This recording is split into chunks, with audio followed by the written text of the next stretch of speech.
waliwo akali kakubeeyo ng'okalirako ku rush naye nga maama okitegeera kabirego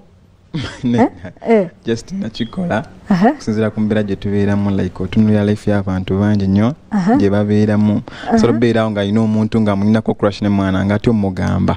ne ngamba acidic genda mu studio funayo mu magezi at least okimale ng'omuntu asobola okukozesa akayimba ako n'akaweereza omwagalwa naye nga gwe omuntu kyali kikutuuseeko nga gwe acidic vocals kale mbadde saala kikkiriza naye kale nedda mwana gwe nemboozi enanyuma ago tandise okunjiya amangu ago fine kyali kibaddeoko mu bulamu neŋŋamba ne mwana omanye ekintu kino nnyo kiyise egezi buli omanyi gye bali bangi nnyo abali ŋŋanze egezi lyakikobamu tyuni okitegeera naye kakati yalakitobera musajja ekimala n'otambula n'ogenda eri crash n'omugamba gwomanyi mwana nkulinako crash nkulinako crash kati onkoze otya just nnonya whatsapp namba yo nembigamba byonna mulundi gumu just nkuweereza kayimba okimanyi kaba kanguyiza embeera oli otya nze ndi bulungi oli bulungi tolina tabu sina tabu gitambula gitya emirimu mpolampola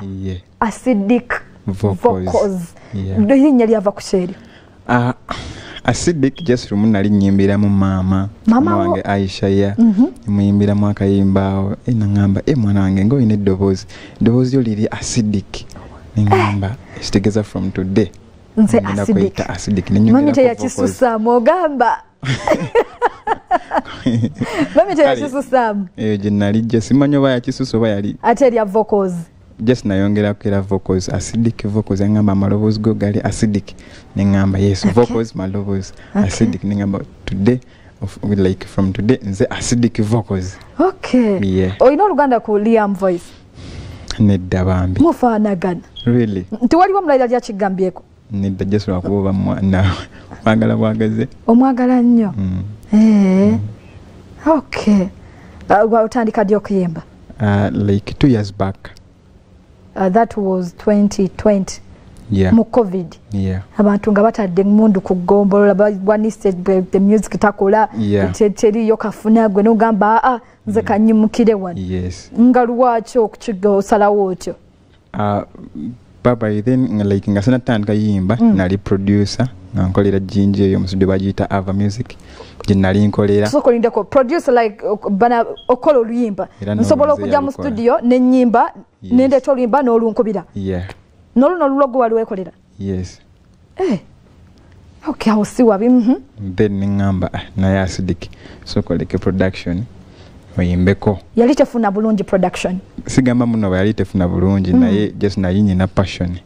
olina ku bayimbi ab'amaanyi betwogerako essaawa zino wali okoleddeko oba obadde okolera nnyo nedda mbadde sirina muyimbi munene nnyo gwe nali nkoleddeko ne naye nkolera Jjinja nga era nkolera abayimbi ab'Ejjinja naye ng'olina beweewulira nti osinga ajja n'agwa mu ngalo zange sitayiro ye gy'akola akayimba nsooka kuba by then but right now njagala kuyimba wabivuddemu bwafuna ekirowoozo ky'okuyimba ne sitawo gy'oyagala okuyimba lyo girina mu bwongo oba lwakuba oyagala nnyo Liam voice n'ogamba naye kaatambulye cause mufaanagana eddoboozi gye bwagala okufaanaganamu busitayo bwagadde bufaanagana bw'emiyimba bwe nali nkolanga ennyimba zino kuva dda nga mmatira nnyo omusajja gwe bayita King Sir kati King Sir ng'ayimba obuyimba bwe kale nga bumbotola omutima neŋŋamba kayimba kyakasinga okubotola omutima akasaha akayimba bakayita bambi nkubiramu awo mpulire njagala gwe n'obeerawo buli lw'obeerawo nange mbeerawo njagala gwe n'obeerawo okitegeera sayimaŋŋaanye Morris nansirisa Adamu muwulidde aseka kiki ennyo nyimbye bubi kati naawe osise olabye just omusajja tugendera nali njala nnyo ennyimba ze kati nange lwakuba nga ndaba style nga masolo biyimba naye nga ndaba ate ebiyitamu nnyo bidandali biri kati bano abaana we bajja unknown Liam voice n'abalala just era I respect them because banyambako tegeera nti nesitayire eno gye tuyimba esobola okuyitawo bulungi nange ne ŋŋamba let me join music nyimbe so far emyaka ebiri gye waakamala mu industry abantu bakureceivinze batya like to receive me right now akayimba kange kano kekasookedde nedda ninayo akayimba ke nayimba nakayimba bakayita missing nakayimba mu lusoga nako oli omusoga yes baba kati ninyimba bwe nakayimba ne kabeera waawo then nenkuba kana akayimba nyinayo n'akayimba akamba kayito kyuseemu ako kakyali gyekali gyasobola kuba sinakubakwata video tenagwa nenga gyekali naye kano sofa kewakafulumya kekagenzeko vera kuba kayitirawo ku TikTok nenfunirawo management olina management webaze katonda abaana batobye nendo nga tebalina management abamu ne bekanga babivudde naamo era nebaza nnyo mama baba oli mu mama baba yes si omwana ono mwabadde sayiba seriam voice mwabadde mwana gwe actually nzo kuyingira mama baba nali sikimanyi nga mwabadde wamusanzeemu wamusanga afulumi nedda samusanga tewamusanga wamusanga natuukayo ngendo like okutimba ne bangamba mulimu ne ya voice ne ngamba nedda ndi muzika nagamba mwabadde ne ngamba munange nno katukubulire ya voice mwabadde bako biche bya tayogera naba mama teboogera ne tugamba bannange bino binabita tuba tukyalyawo era nga bwomanyi abebigawo omuzeeyo baddeki tuba tukyalyawo nga bwomanyira abantu babisalaganya mwe tuwulira nti oyo mumulaba gwe baleese oyo baagala kusuula oli bamugje ku market avudde baleeta omwana omuto nedda sikusuula muntu kino it's not all about that just nze kyemmanyi buli omu anoonya like mugaate na sukaali kino sikusuula muntu because we can all win kituufu kwanze mbaddewo nga ndaba abayimbi abanene Bebe Cool Chameleon Bobby Wine n'abalala Kenzo najja naye kikamwawo katalutalo najja sahauyo basigalawo just mweyongerako kino kyo tekiri kukusuula muntu era nze sirina gwe nnyinako tabu ekyo kirungi yabadde batandisa okubisala mulimba buli omwana onya kagaati tuva wala eze vayiri eyiminyinya ngotandika okunekika mukutomedde kale bamwise acidic vocals mwana mupya mu industry gaba nabagambye mukutandika tuba twetaaga kimu buwagizi bwamwe kasitamu bawagira music wabwe ne mu receiving abulungi ekisinga mu byonna nti abayimba bulungi talent ebawe kitegeeza obuwagizi bamubawa babagenda bawa abirungi byerere nti encha gundi ne bwaba banafa abamu bakuze kati ngabo laba Honorable Geoffrey Rutaya salawo nakwatako ne mu politics no kitegeeza gapu ebesigaddewo acidiki bajja natulamu awe twaba wabi nakatono Small Beauty Parlor abakugu mukola enviri eziri ku mulembe kale tubakowola mwenna abagole nga goli mugole oyagala kukolako ku lunaku lwo alusigale mu bitabo osigale ng'oyogerwako nti omwana oyo yanyuma agenda ku Small Beauty Parlor abagenda kubeera nga bakola ne makeup abo bamukyala musiraamu n'ennaku n'abatali basiraamu bakola henna kale osobola okuyitawo facial bosobola okuyitawo ne babeera nga basiba enviiri eza buli kika basala enviiri ez'abaami n'abakyala batunda jewelry omulungi ali ku mulembe manicure pedicure byonna obifuna mu kifo kimu bosolo banonyako ku social media platforms zaabwe mulimu Facebook, TikTok, Twitter, YouTube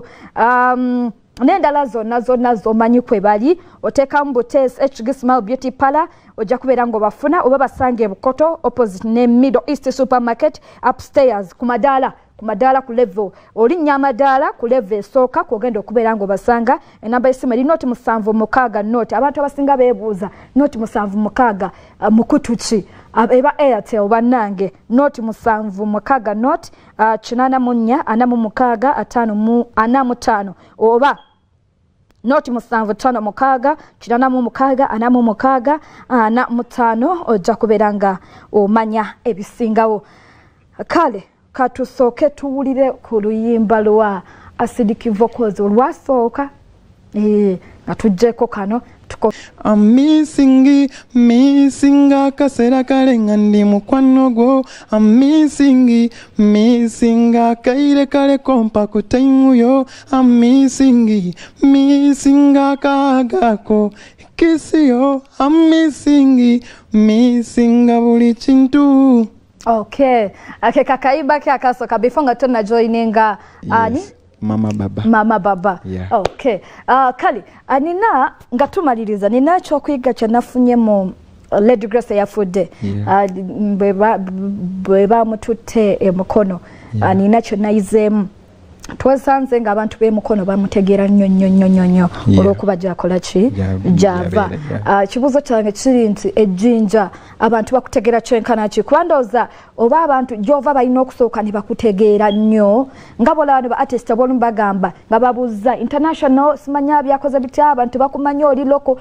nakuddamu nagamba nina kusooka kumatiza bawana abali loko bannange then abaana ne bakola ki ne bantegeera ejjinja abantu bali batya gy'oli. First of all, bwe nava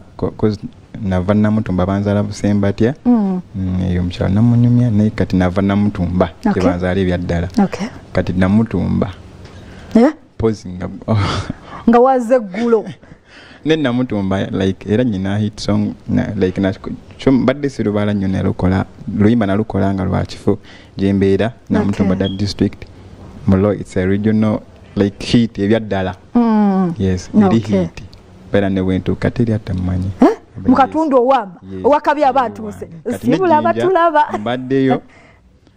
Ela nawo nyina wa fan base. Ngoba manyi. Ekyo kirooje. Yeah, katera bwingamba nyina fan base wafe like wafe waka. Njina. Sibula batulaba. Kade katwedeko. Yeah. Abatulaba mwenanze acidic vocals, Darili Kalebo ingenda kwebaza mwena abampagira n'abalala ababadde tebamanyi mbasaba like mumpagire nebaza Mama Baba, Selector Reason, Oscar Pro like ne group yange mwena aba LBN, Lyrical Boy Nation baagala nnyo mwebale nnyo nawangudde awadi mwebale kunonda mwena abanonda wallahi I'm humbled era ndi happy cause nakayingira mu industry nawangudde awadi. Okay. Era mbebaza nnyo mwena baagala nnyo ayagala okunfuna osobola okubira ku manager wange nofuna ku namba 07 52 87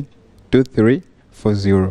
Okay. Osobola okubirako nonfuna mwebale nnyo mwebale eddala. Kale mwebale nnyo kulaba telefina mwebale kulaba program tutatya tusenkana olunaku olw'enkya same time. Have a very good evening.